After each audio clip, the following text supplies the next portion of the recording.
Friends, welcome back to our YouTube channel. तो आज मैं टेस्ट ले अपना 15 या 16 टेस्ट था मेरा ये, और भी मेरे पास अभी टेस्ट है। तो ये रहा मेरा टेस्ट पेपर, और मैं टेस्ट में कितना स्कोर कर रही हूँ, कितना कितना नंबर मेरा जा रहा है, क्या क्या मैं माइनस मार्किंग में क्या क्या मैं चीज़ें गलत कर रही हूँ, ये सब चीज़ें। तो सबसे पहले तो आप बबल्स भरने का प्रैक्टिस कीजिए कि आप बबल्स, क्योंकि एग्ज़ाम के टाइम क्या होता है ना कि क्वेश्चंस आते हुए भी बबल्स नहीं भर पाते। तो मैं तो पहले क्या करती हूँ कि जूलॉजी कर लूँगी, बॉटनी कर लूँगी, फिर अपना पूरा बबल्स भर लेती हूँ। बबल्स भरने के बाद फिर फिजिक्स और केमिस्ट्री पर जाती हूँ। बट अगर आपको जैसा आप लोगों को सही लगे कीजिएगा, हाँ, बट बबल्स भरने में कोई मिस्टेक मत कीजिए, क्योंकि क्वेश्चन आते हुए भी बबल्स अगर हम लोग गलती कर देते हैं ना, तो वो क्वेश्चन गलत माइनस मार्किंग तो देकर चले ही आते हैं हम लोग एग्ज़ाम में।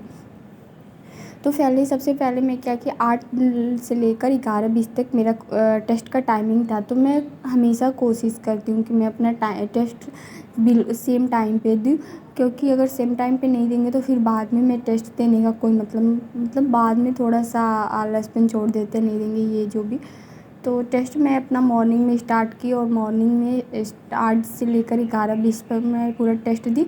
और टेस्ट सबसे पहले मैं जूलॉजी से स्टार्ट करती हूँ, जूलॉजी करती हूँ। जूलॉजी में अगर जूलॉजी बॉटनी जो भी रहता है आगे सेक्शन ए के प्रश्न में क्वेश्चन में, तो सेक्शन ए में जूलॉजी था, तो मैं जूलॉजी 35 क्वेश्चन था तो जूलॉजी में की, और सेक्शन बी में 15 था, तो उसमें से 10 क्वेश्चन करने रहते हैं। और मेरा अभी जेनेटिक्स का क्वेश्चन बहुत फंस रहा है, क्योंकि मेरा जेनेटिक्स नहीं हो पा रहा है। हमेशा हर पे टेस्ट में 4 जेनेटिक्स का क्वेश्चन रहता है। ऑलमोस्ट 1-2 तो सही हो जाता है, बट जेनेटिक्स मुझे और पढ़ना है, क्योंकि जेनेटिक्स के क्वेश्चन में मैं मिस्टेक कर रही हूँ थोड़ा बहुत। तो जेनेटिक्स पढ़ूँगी, और फिर मैं जो क्वेश्चन आ रहा था जूलॉजी में उसको मैं करती जा रही थी, और जो क्वेश्चन नहीं आ रहा था मैं उस पर गोले कर दे रही थी। और गोले करने के बाद मैं उस क्वेश्चन को छोड़ देती हूँ। फिर जब पेपर दे लेती हूँ, तो पेपर देने के बाद फिर मैं उस क्वेश्चन पे जाती हूँ, और थोड़ा सा दिमाग से कि हाँ कहाँ से आया कहाँ से नहीं, क्योंकि पहले अगर उस क्वेश्चन पे मैं फोकस करूँगी तो पेपर मेरा फिर लास्ट में मैं लास्ट में पेपर ख़राब चला जाता है। तो इससे अच्छा मैं उस क्वेश्चन पे बबल्स वो सर्किल कर दो, और पेपर के बाद जब उसको देखो आप, तो फिर उसको समझो कि हाँ ये टॉपिक कहाँ से, ये क्वेश्चन कहाँ से।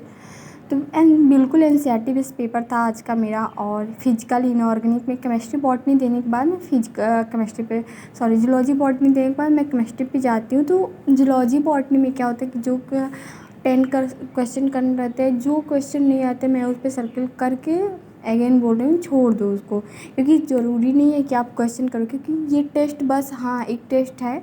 ये टेस्ट मेरा नंबर डिसाइड नहीं कर रहा, बट माइनस मार्किंग अगर आ जाएगा ना, तो यही चीज़ हम एग्ज़ाम में जाकर माइनस मार्किंग गलत कर देंगे। तो उस टॉपिक में उस क्वेश्चन को आप छोड़ दीजिए, और फिर वो क्वेश्चन आके आप अपने एनसीईआरटी पेज नंबर्स मिलाइए, किस टॉपिक से किस चैप्टर से है। तो ऐसे से मैं करती हूँ। लास्ट में मुझे जब आंसर शीट मिलता है ना, तो मैं उस टॉपिक पे पेज नंबर रहता है, टॉपिक रहता है किस पेज नंबर से, तो पेज नंबर से मैं जाकर मिला लेती हूँ। तो केमिस्ट्री में आज क्या था कि इनऑर्गेनिक ज़्यादा था, इनऑर्गेनिक और ऑर्गेनिक सब पूरा 85% रहती है। फिजिकल बहुत कम क्वेश्चन था आज का। और जो मेरा पिछला पेपर था ना, उसमें फिजिकल ज़्यादा था, और जो ये वाला टेस्ट पेपर है इसमें इनऑर्गेनिक और ऑर्गेनिक ज़्यादा है। तो रिएक्शन रहता है इनऑर्गेनिक ऑर्गेनिक, थोड़ा सा मतलब आपको सही करना रहता है कि हाँ कौन सा रिएक्शन कहाँ पे कैसे रिएक्शन कराना है, क्या करवाना है। तो ये रहा मेरा छोटा सा टेस्ट। और आप लोग की भी तैयारी ऑलमोस्ट बहुत अच्छा चल रहा होगा, क्योंकि अभी एग्ज़ाम का बहुत कम टाइम है।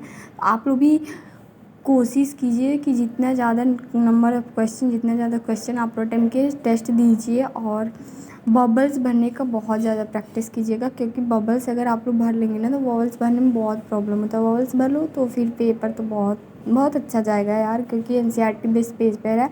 इनऑर्गेनिक और ऑर्गेनिक भी एनसीईआरटी बेस्ड है, फिजिक्स भी वही एनसीईआरटी बेस्ड है। फिजिक्स में न्यूमेरिकल रहता, ऑलमोस्ट सलो थ्योरी वाला भी कुछ क्वेश्चन देते हैं। हर टेस्ट में 3-4 थ्योरी वाला भी क्वेश्चन रहता है। तो जो क्वेश्चन नहीं आता है, अगर आप टेस्ट में मैं जो क्वेश्चन गलत कर देती हूँ, फिर मैं उसको पढ़ लेती हूँ, उससे रिलेटेड क्वेश्चन मैं ज़्यादा कर लेती हूँ। क्या पता कि ये चीज़ें उससे रिलेटेड क्वेश्चन ही आते हैं। तो आप लोग टेस्ट ज़्यादा दीजिए, और जो टेस्ट में नहीं आ रहा है आप उससे रिलेटेड क्वेश्चन कीजिए, वो क्वेश्चन कीजिए, कि कभी ना कभी तो एग्ज़ाम में कुछ ना कुछ क्वेश्चन तो आएगा ही सबसे। और एनसीईआरटी जब बेस पर रहता है, एनसीईआरटी बेस से आएगा। और लास्ट में मेरा ये पूरा टेस्ट का OMR शीट है, क्योंकि मेरे पास जितने टेस्ट मैं उतने OMR शीट ले ली हूँ।